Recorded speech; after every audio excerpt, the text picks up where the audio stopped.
Olá, seja bem-vindo, bem-vinda, bem-vinde. Está começando mais um episódio do podcast de Vênus a Paraguaçu, Mulheres e Política. Eu sou a Clara Belchior e esse projeto foi contemplado pela Lei de Incentivo Cultural em 2023, a Lei de Incentivo Paulo Gustavo, pelo Governo Federal do Brasil, com apoio e todo um suporte da Secretaria Municipal de Cultura de Rio Claro. Desculpa. Vamos lá, então? Vamos continuar nosso papo? No último papo a gente falou, né, sobre os tempos, as mudanças da democracia, as roupas da democracia, os acessórios da democracia, como ela se forja, como ela se institui dentro do capitalismo, ou vice-versa, né? Acho que a gente pode pensar um pouco isso.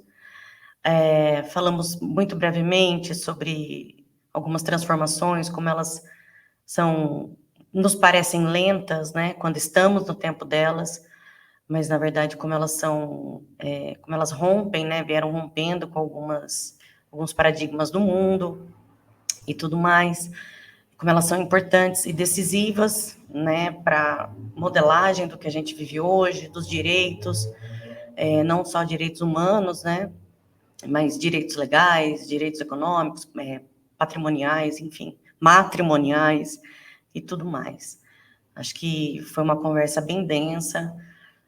Sempre aqui eu tento trazer alguns pontos, eu vou dizer pontos brilhantes, no sentido de brilhar mesmo,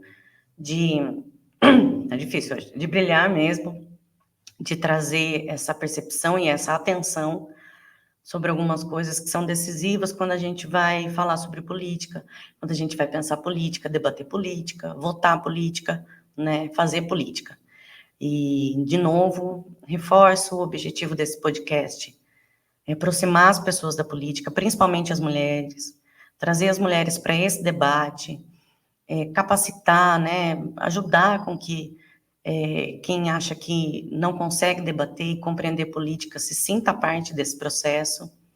Então, ainda que de uma maneira bem resumida, né, que acho que cada ponto caberia uma aula, mas já disse aqui, o objetivo não é ficar trazendo livros e teorias, obviamente que eles estão aqui, né, os dados científicos e toda a bagagem científica e de fatos construídos e postos, né, dentro da história do mundo, e também algumas revisões, como, por exemplo, quando a gente fala das mulheres na política. Hoje a gente vai falar um pouquinho sobre as organizações internacionais como o ONU, OTAN, Unesco, o FMI, o BRICS, né, como essas organizações que se instituem ao longo das últimas décadas são essenciais para a formatação dessa globalização, dessa democracia globalizada, né, até certo ponto, que nós temos hoje, que nós vivemos, né, e, enfim, onde que as mulheres estão nesses lugares de poder. Eu acho que uma das maiores dificuldades, assim, preparando todo o material desses episódios, é como eu coloco a mulher dentro dessa história, na revisão da história do mundo, né? Feita sempre por homens, a partir do olhar masculino. Quantos fatos a gente, antes do advento da internet, a gente só tinha o acesso a partir de uma narrativa masculina, né? E tudo mais. Vamos lá, então? É muita coisa hoje, hein? Eu queria começar o episódio de hoje lembrando um pouco de um ponto que a gente finalizou do último episódio, que a gente falou muito brevemente sobre as eleições nos Estados Unidos. E daquela última gravação até agora aconteceu um fato que vai alterar toda a rota, né, das eleições, que é o atentado ao ex-presidente Trump, Donald Trump. E isso, com certeza, redefiniu qualquer estratégia política, partidária vou chamar de contra-ataque, né, da força democrata nos Estados Unidos, que ventilava o nome de Michelle Obama. Até fiz uma provocação sobre, nesse momento que os Estados Unidos está numa crise profunda, institucional, ideológica, econômica, social, ventilam o nome de uma mulher para lidar com tudo isso, né? O próximo presidente ou presidente dos Estados Unidos vai pegar uma quebradeira e um movimento de derrocada do país, né? Inclusive da imagem do país, internacionalmente muito prejudicada. E aí é um pouco a provocação foi no sentido de agora o nome de uma mulher, quando as coisas estão saindo mal, ele é ventilado como se ela fosse uma mãe, né, que salva a nação dessa provável queda, né, que já está acontecendo. Mas daí, logo depois que eu postei o segundo episódio, aí não é mais o Michelle Obama, porque também foi uma ventilação meio pela mídia, né, enfim, mas sempre que chega na mídia tem alguma coisa no bastidor. E aí começaram a falar da Kamala Harris, né, porque estão entendendo que o Biden não tem condições psicológicas, físicas, para ser o adversário nessas eleições do Trump.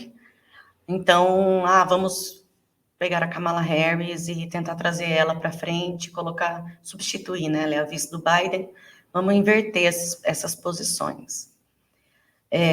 O pouco que eu tenho lido é de uma descrença sobre o potencial dela, né? A imagem dela não foi alimentada, cultivada e construída nesses 4 anos de governo Biden, ela ficou bem em segundo plano, e agora está muito em cima, então não se tem, assim, uma perspectiva boa do nome dele ser capaz de enfrentar o nome e a tendência Trump, e depois do atentado, muito menos. O que será? Provavelmente Trump, né? O que todo mundo está dizendo. É muito difícil conseguir reverter a comoção que ele criou nesse atentado, né? Mesmo que não tenha sido uma coisa causada por ele, até onde se sabe, né? Obviamente. Então, vamos ver se a Kamala vem, se não vem. Sempre que uma mulher ela aparece como um nome potencial de um poder de transformar caminhos, ressignificar rotas, principalmente nessas grandes potências, nesses grandes espaços de poder mesmo, todas nós temos que ficar atentas, né? Porque isso fala sobre nós. Ainda que essa ou aquela pessoa seja uma presidenta de um banco, uma presidenta de uma comissão internacional muito importante, ou de um fundo monetário internacional, né? Isso fala muito sobre nós, como que a gente tem se colocado, como que a gente consegue alterar algumas lógicas, né, desse sistema capitalista, dessa democracia dentro do capitalismo, que serve, né, ao patriarcado, é feita para ele, para os homens, pelos homens, com os homens. Então, é importante que a gente sempre conheça essas personagens, principalmente essas em tempos reais, né, tempos reais. Como, por exemplo, a primeira presidenta eleita no México, né, ela foi a primeira presidenta, esqueci o nome dela agora, gente, eu vou pegar aqui depois. Ela foi a primeira presidenta na história do México, Cláudia. E ela é uma mulher de muita luta, tem um histórico louvável, muito bonito, e ela também fez parte de movimentos sociais e tudo mais, mas é a primeira mulher, é a Dilma do México. Então, assim, isso diz que houve um rompimento no paradigma do país, né, daquela democracia, que quando você consegue passar uma mulher e colocar ela num posto de poder, dificilmente você retrocede. Embora, obviamente, a gente tenha movimentos contrários, enfim, né, a gente não derruba todos os preconceitos e muito menos as resistências, mas a gente consegue furar aquilo que não era permitido. Então, acho bonito que o slogan, né, da campanha dela era algo tipo, não vim única, não cheguei única, chegamos todas, né? Então, eu não sou só, até me arrepia, não sou só eu que estou aqui, quando uma chega, chegam todas, ainda que com as nossas divergências também de vida, né? E tá tudo bem. Mas, enquanto mulheres, somos mulheres e temos nossas preocupações, nossas pautas, nossas necessidades e nossas prioridades, que fica muito claro que, por exemplo, hoje, para a gente não é prioridade a guerra, coisa que para os homens, nesse momento, me parece ser, né? Então, vamos. Bom, eu falei que ia falar um pouco sobre as instituições que foram criadas ao longo do último século, as instituições de representação internacional. Estou aqui com o meu roteiro, que parece mais um fichamento de aula. Mas antes de eu falar das organizações e falar sobre a participação das mulheres nelas, a gente precisa lembrar um pouco da história do século passado, né? O século passado, ele foi um século muito conturbado, um século com 2 guerras mundiais em menos de 50 anos. Isso é uma coisa, assim, muito forte e que determinou rumos que a gente, até hoje, convive, vive e existe, né? Rumos e direções e paradigmas. E eu sinto que a gente vive num momento, especialmente, acho que nos últimos 6, 7 anos, essa é uma impressão pessoal minha, que existe uma banalidade do que foi, né, as guerras mundiais, do que é a bomba atômica. Eu vejo, por exemplo, no Twitter, ou mesmo em outras redes sociais, existe quase um assanhamento, uma alegria, uma expectativa, quando acontece algum conflito, como, por exemplo, da Ucrânia, ou agora na Palestina. Logo que emerge esse conflito e essa guerra, né, ainda que ela seja menor, ou uma iminência de conflito, como, por exemplo, a gente está vivendo uma tensão na Ásia, ali na ilha de Taiwan, muito preocupante, entre Estados Unidos e China, enfim. Mas quando a gente vai para as redes, as pessoas estão assim, ai, Terceira Guerra Mundial. Ai, a Terceira Guerra Mundial. É quase uma vontadinha, sabe? Assim, ai, que delícia, vou viver uma guerra. E eu acho aquilo absurdo, porque as pessoas banalizaram o que significa uma guerra mundial, que é pior. Ou quando falam de bomba atômica, quando falam de resquícios da Segunda Guerra, do horror que foi aquilo. Por exemplo, quando a gente fala do nazismo, né, a gente está falando de um horror, assim, um absoluto horror e crime hediondo da humanidade. E que ainda tem pessoas que defendem, que não compreenderam o que foi aquele movimento, para quem foi aquele movimento. Então, além das pessoas não compreenderem que elas seriam vítima, né, de qualquer fronte, qualquer movimento nazi, elas ainda defendem e estão começando a absorver e relativizar a maldade do que foi aquilo.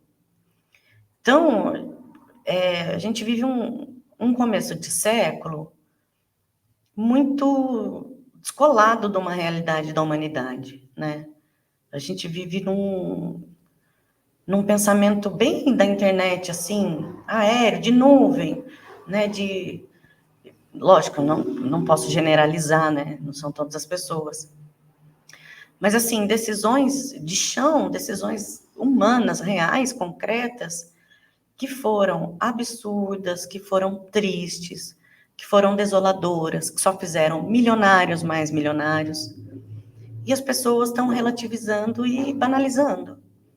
E qual que é o problema disso? Quando a gente para de lembrar a nossa história, seja enquanto nação brasileira, seja enquanto uma comunidade internacional, a gente tende a repetir os mesmos erros.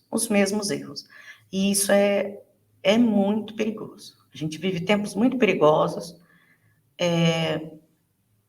de um descolamento da realidade e das consequências disso, seja na sua mesa, da sua casa, que vai fazer com que a comida suba, porque está tendo uma guerra, ou, sei lá, na formação da educação do seu filho, neto, sobrinho, sobrinha, que também vai ser atingido, né, por toda essa onda estranha do mundo. Enfim, então, acho que as pessoas... Acho que eu queria falar um pouco sobre isso, sim, né? Quando a gente fala de algumas organizações, elas foram criadas justamente para dar uma estabilidade e paz no mundo. A gente parou de falar de paz. Isso é muito sério.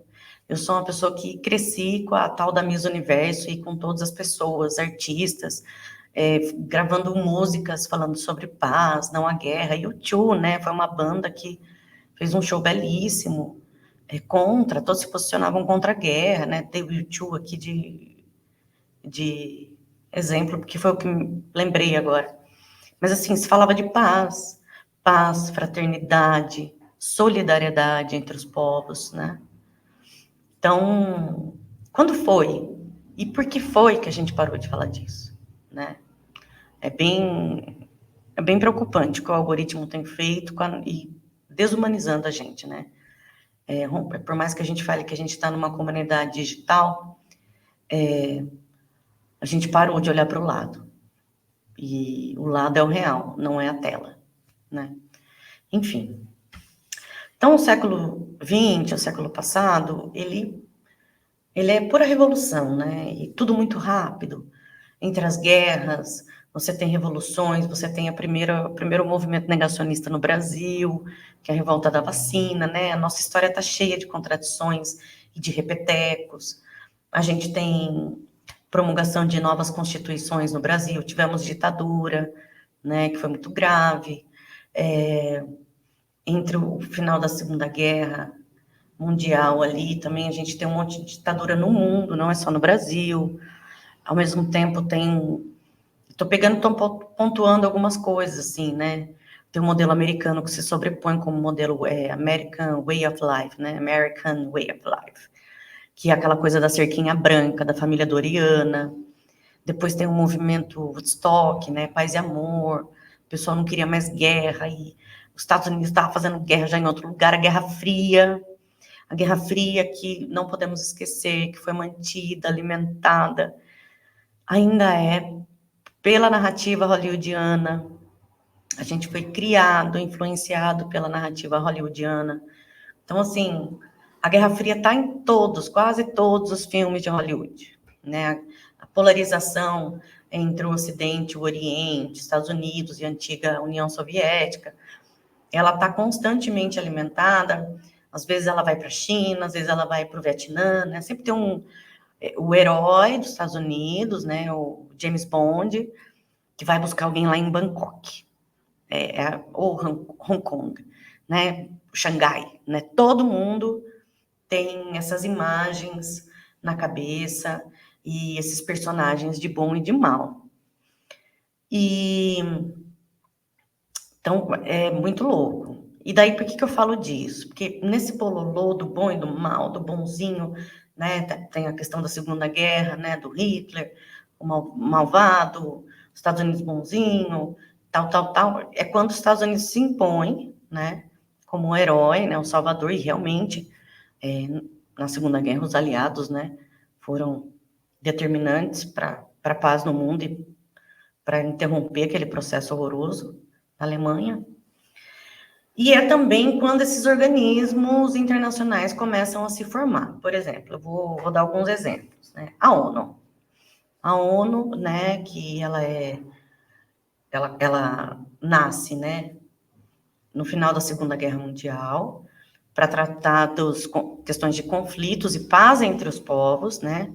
Então, olha, nós precisamos reunir aqui países que estejam de acordo da gente efetivamente ter um diálogo e não declarar a guerra mundial de novo, principalmente porque tinha tido a bomba atômica, né? Bomba atômica foi um negócio horroroso no Japão. Aquilo foi uma quebra de código de paz que nunca tinha se visto, né? Então, a ONU é criada em 1945 e a ONU, nesses 80 anos de existência, vou dar um dado interessante conforme for falando de algumas aqui. A ONU, ela só teve, em 80 anos, 4 mulheres presidindo a organização. Então, em 80 anos, 4 mulheres. A ONU, ela foi criada principalmente pelos Estados Unidos e pelos países, né, da Europa, por sua própria segurança, né, para manter esses acordos de paz e tudo mais, mas também para colocar as regras do jogo.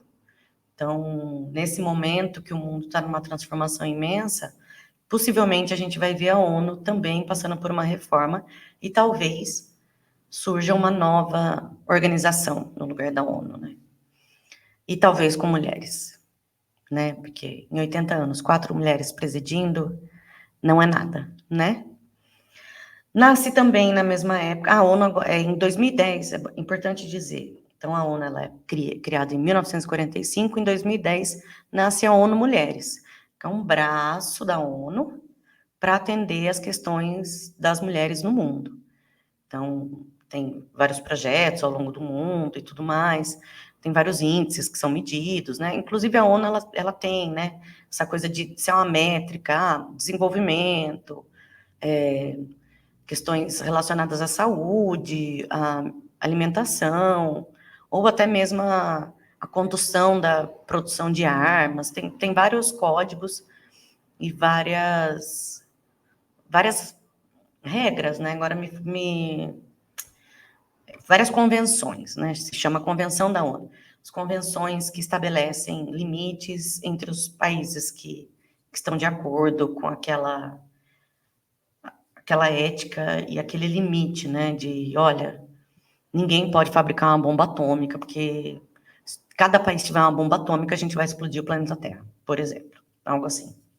E a ONU Mulheres, ela traz não só uma questão da perspectiva do gênero, do feminino da mulher, né? Então, a mulher, ela tem pautas específicas, né, na construção enquanto gênero, enquanto pessoa, né, cidadão, sujeita no mundo, mas ela também traz projetos que se aproximam, por exemplo, da questão dos povos indígenas, dos quilombolas, por exemplo, no Brasil, a ONU Mulheres tem bastante projetos nesse ponto, tá? Da infância, das crianças, né? E tudo mais. Em 1944, um ano antes da guerra acabar, a OTAN é criada. A gente ouve falar muito da OTAN hoje, né? Por conta dos conflitos na Ucrânia e em Israel e Palestina. A OTAN é um tratado do norte, entre países do norte, de novo, Estados Unidos e Europa, né, os gêmeos, e ele para autoproteção e para organização militar de conflito. É como se pegasse os aliados da Segunda Guerra e falasse, ó, nós vamos ter uma organização, né, transmarítima, né, transcontinental, que vai ser um exército só. Então, essa é a ideia da OTAN, mas veja, a OTAN, desculpa,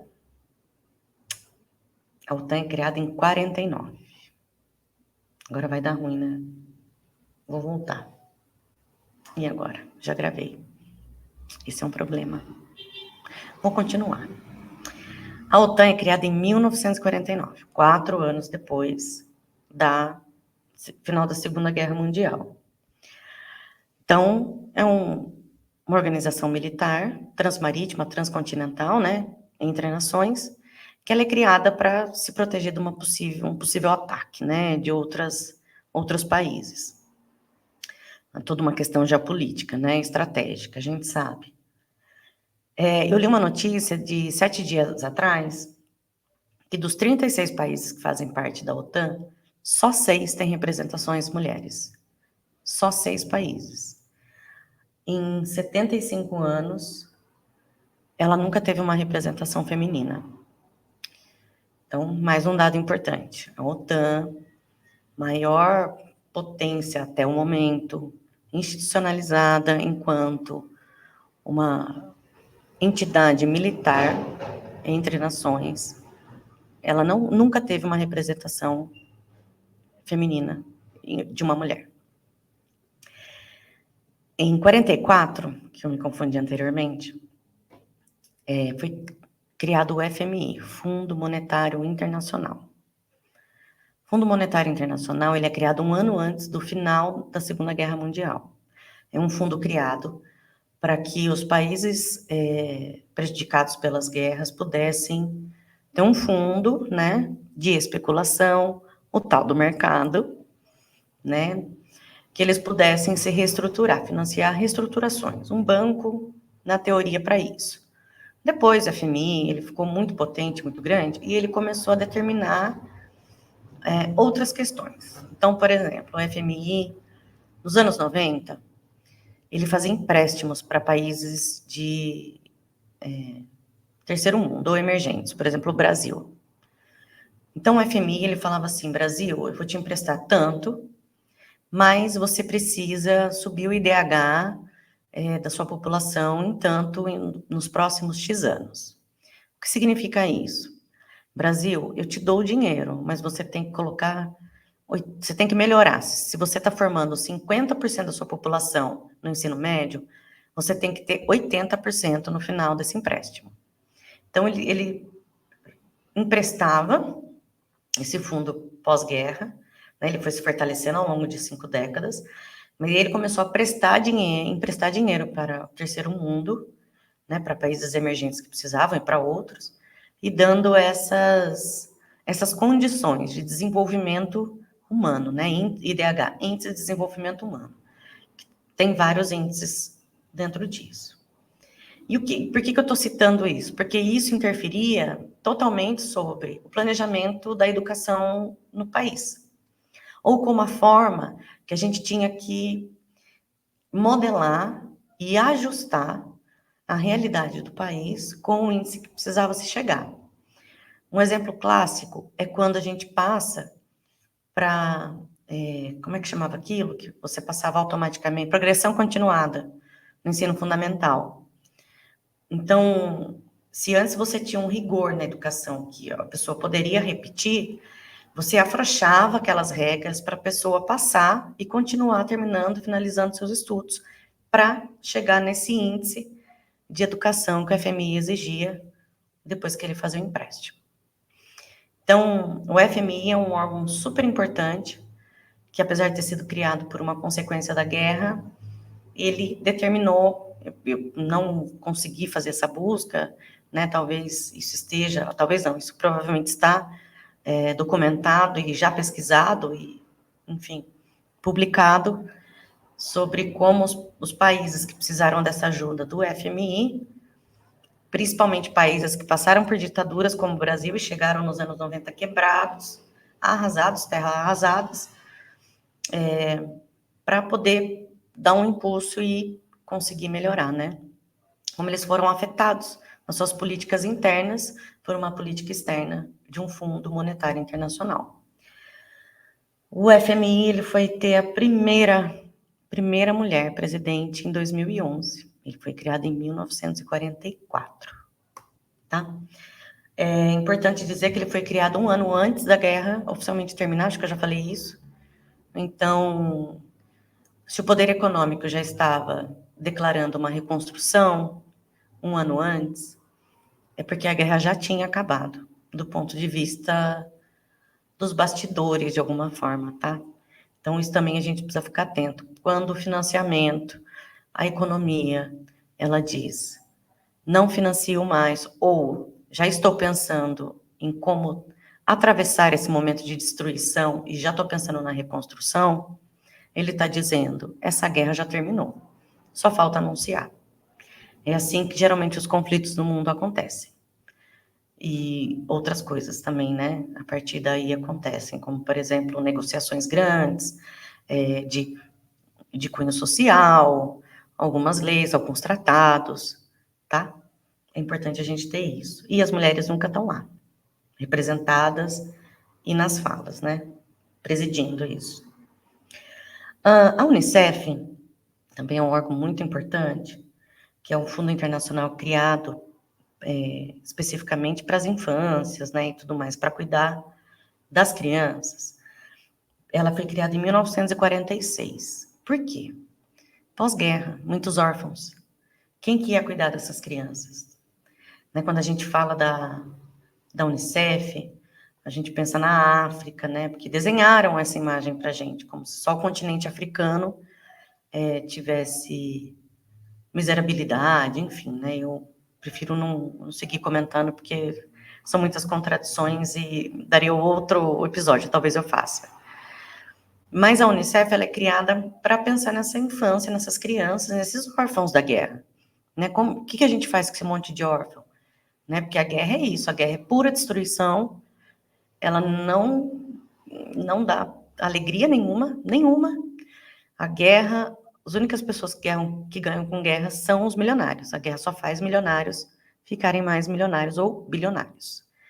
Então, esse fundo criado para pensar nas crianças e todas as pulverizações, né, todas as conexões que fossem necessárias para aquilo,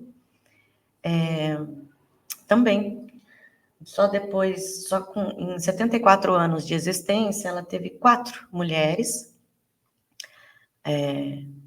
que presidiram ali, tiveram postos determinantes dentro da organização, e eu anotei acho que foi uma presidente, e acho que são 4 representações maiores. De qualquer forma, 74 anos. É muito tempo para as mulheres ficarem fora de um debate que as atravessa transversalmente. Se tem criança, tem mãe. Se tem mãe, é mulher. Ponto.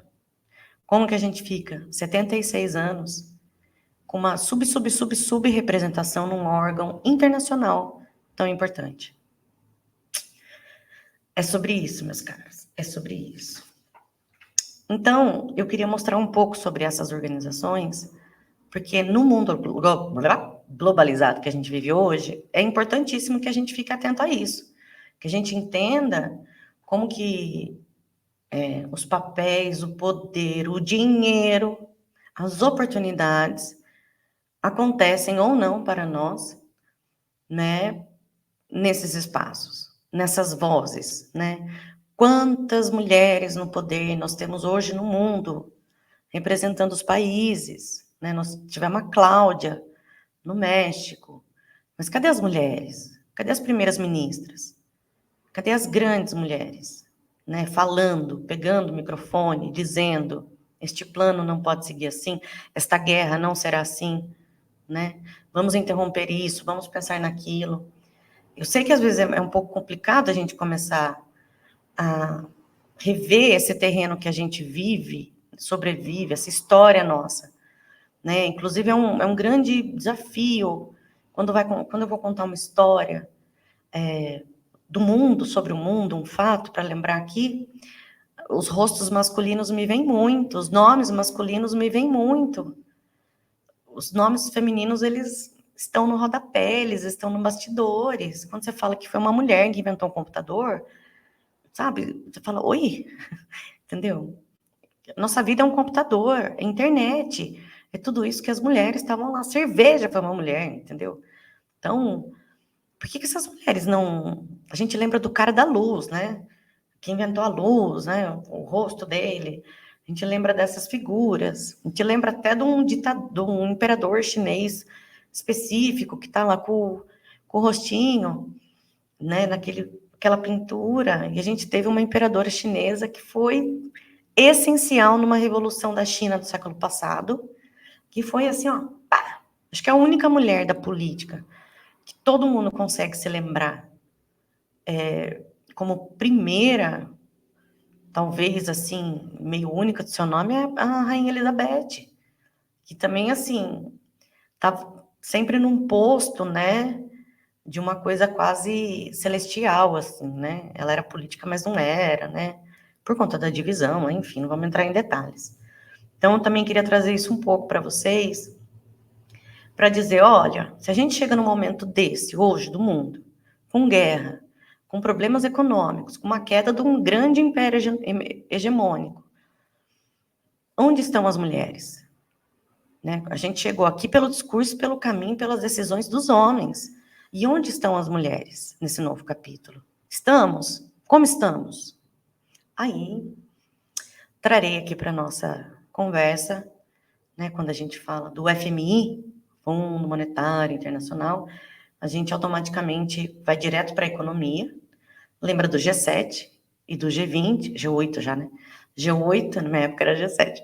G8, G20, que é um bloco econômico, exclusivamente econômico dos países, né, das maiores potências de primeiro mundo, e a gente não está falando do Brasil, que o Brasil continua sendo tido como país emergente, enfim, tudo isso, né? Nessa formação inicial do G8, das grandes potências, depois ele até entra e tudo mais, mas o que me interessa trazer aqui é esse novo capítulo chamado BRICS.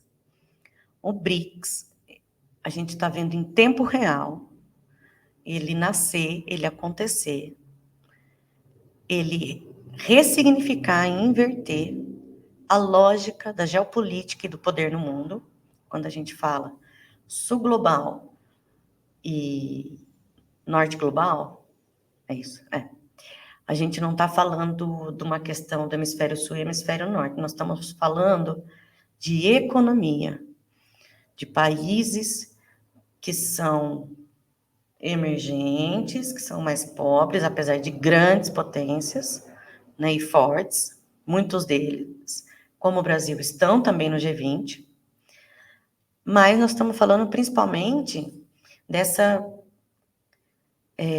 queda da Europa e dos Estados Unidos como donos do mundo e do poder do mundo. Então, esse sul global, ele vem dizer assim, olha, meu amigo, tudo bem, vocês foram aí nos últimos séculos, realmente, as pessoas aí que navegaram, que colonizaram, que fizeram e aconteceram, mas hoje nós somos independentes, nós somos países e economias fortes, e nós também queremos uma fatia desse bolo e queremos parar de manter seu privilégio, a sua força, e vamos ser um pouco mais justos, né? Equilibrar um pouco essa balança desse poder e desse dinheiro no mundo. E o BRICS, ele é presidido pela nossa ex-presidenta, Dilma Rousseff. E eu acredito que a gente não tenha tido, nos últimos 20 anos, uma figura num órgão internacional tão estratégica e poderosa como a Dilma está agora. Nós vimos há menos de 10 anos atrás, um capítulo muito triste da história dela, enquanto nossa primeira presidenta sofreu impeachment. Acredito que o impeachment da Dilma está conectado ao começo da ascensão do BRICS, né, porque a gente já sabe hoje que foi um golpe articulado, né, e esse golpe nunca é articulado só internamente, sempre tem forças internacionais que também forçam essa situação. Acho que cabe para um outro momento falar só desse momento da nossa história. E o BRICS hoje, ele chega mudando, eu acho que nem as peças do tabuleiro. Eu ouso dizer que o BRICS está mudando o tabuleiro inteiro do jogo geopolítico do mundo. E isso vai nos influenciar em cadeia dentro das presidências, dos primeiros ministérios, nas cidades, na votação de deputados, de vereadores, de prefeitas, né? Eu acho que ter essa representação desse poder econômico, geopolítico, militar, que de alguma forma também o tratado do BRICS, ele também prevê uma autoproteção desses países. Vou esperar o caminhão passar. Ele prevê uma autoproteção para manter essa paz e para continuar seus processos de desenvolvimento, de trocas, né? Não, a gente está vendo, não é só uma troca de produtos e tudo mais, a gente está falando de um apoio de estruturas de reindustrialização de países estratégicos e importantíssimos, né? Então, o BRICS, ele é um novo horizonte, importantíssimo, ele já ultrapassou o G20 em poder monetário de influência aquisitiva, né, territorial, né, todos os países que aderiram até agora no BRICS, eles são maiores do que se você juntar o pessoal do G7, né, assim, fica meio, essa polarização ainda, meio à la Guerra Fria, né. Então, é um capítulo muito importante que a gente também tem que acompanhar, tem que se inteirar, tem que entender. E também entender que a partir do BRICS, a gente começa a ter as representações femininas, não lá atrás, escondidas, né? O BRICS, ele nasce aí na última década, praticamente. Eu acho que ele é de 2008, 2009. Para quem não sabe, nós somos o B, né? BRICS é Brasil, Rússia, esqueci, China, tem o Egito, ai, não lembro agora. Brasil, vou até pegar. Brasil, Rússia, tem a África do Sul, BRICS, sigla. Gente, é que eu anotei tanta coisa que eu... Aqui, Brasil, Rússia, Índia, China e África do Sul. Então, são lugares estratégicos, democracias gigantescas, em população e território, e a gente está se apoiando já em muitos investimentos, muitas trocas, e o próximo passo do BRICS, que já foi iniciado, e por isso que eu digo que ele vai ressignificar o tabuleiro e não somente mudar as peças, ele começa um processo de desdolarização. O que é isso? Absolutamente tudo no mundo hoje, ele é negociado em dólar. Então, mesmo que os Estados Unidos não esteja negociando diretamente com a gente, ou numa troca aqui, eles também ganham, porque valoriza a moeda deles. Então, enquanto a gente não reverter esse processo e dizer, olha, todas as moedas valem, né? E não romper esse financiamento desse dólar, essa valorização automática, né, e indireta, e depois diretamente, os Estados Unidos continua sendo, ou os países que usam dólar, continuam sendo os donos do poder monetário, da economia. A gente sabe, como falamos no outro episódio, o capitalismo, o sistema, né, econômico rege as nossas democracias e os nossos sistemas. Então, é ele que determina, inclusive, todos os projetos e políticas que a gente tem internamente no nosso país, e também a nossa qualidade de vida, enfim, nossos planos, futuro, né, de projeto de futuro, sonhos, esperanças, né, e tudo mais, e modo de vida, enfim.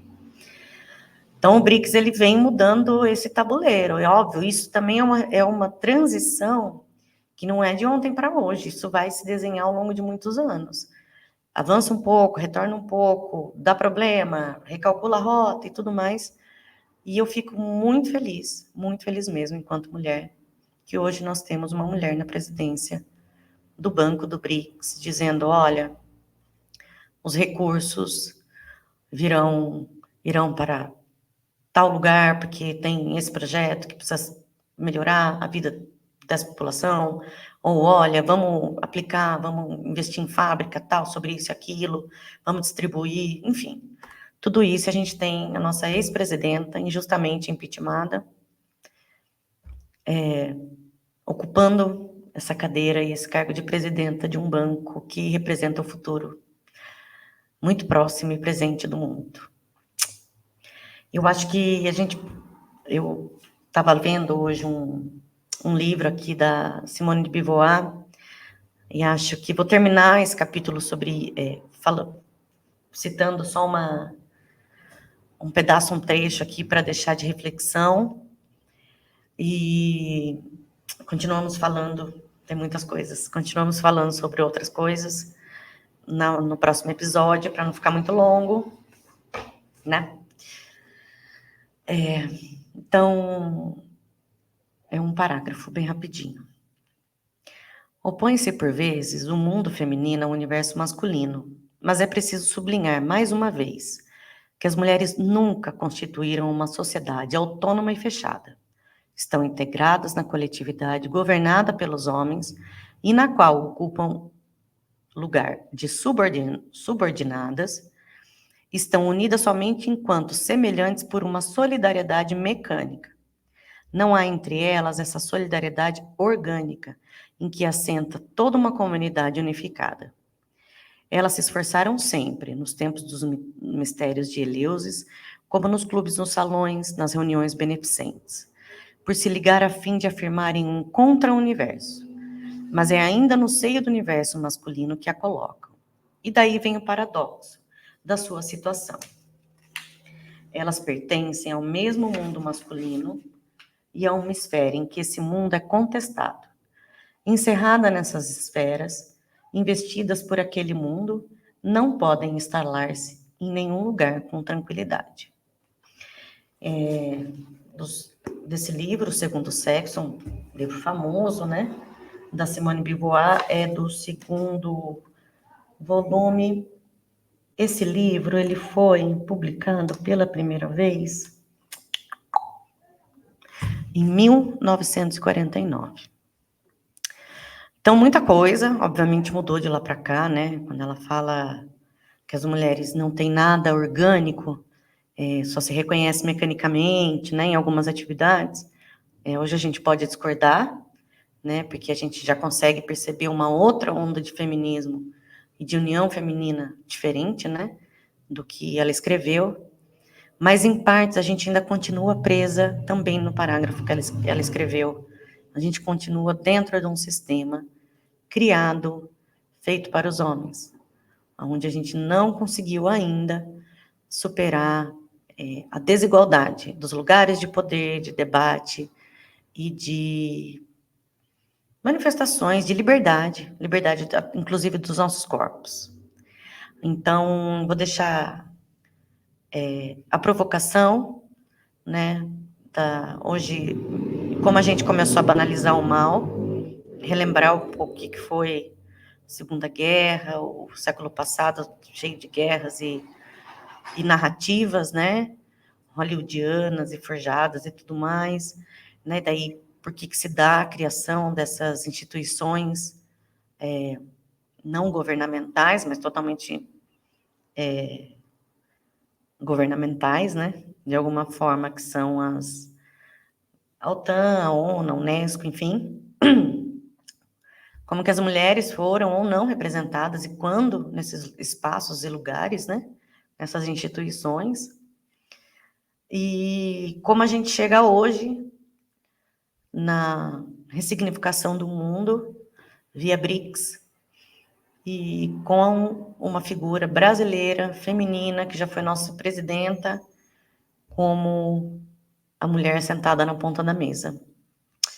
Sempre que a gente fala de poder, a gente tem que pensar quantas vezes, e não importa se o poder ele é micro ou ele é macro, quantas vezes a gente sentou na mesa para debater, foi convidada para sentar na mesa para debater decisões, e se e quando fomos, quantas vezes fomos ouvidas, fomos legitimadas e conseguimos aplicar, né? A gente ouve falar muito sobre quando a gente dá uma ideia no trabalho e ninguém considera, mas quando um homem dá a mesma ideia, se considera. É um pouco sobre isso que hoje eu queria provocar.